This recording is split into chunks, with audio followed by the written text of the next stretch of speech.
Is your 2009 Mazda 6 key fob not working? Don't worry, most issues are easily fixable. First, the most common problem is a dead battery. The fob uses a CR 2025 coin cell battery, widely available for $25. Symptoms of a failing battery include unresponsive buttons or intermittent operation.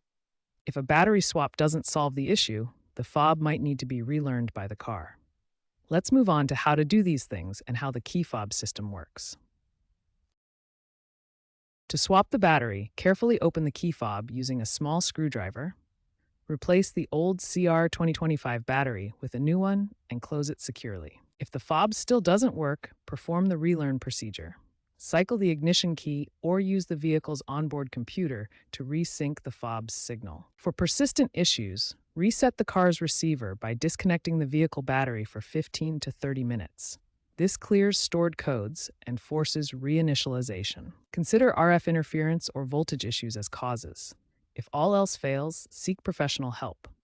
These fixes solve most problems, with battery swaps at 80% success rate. Handle components carefully.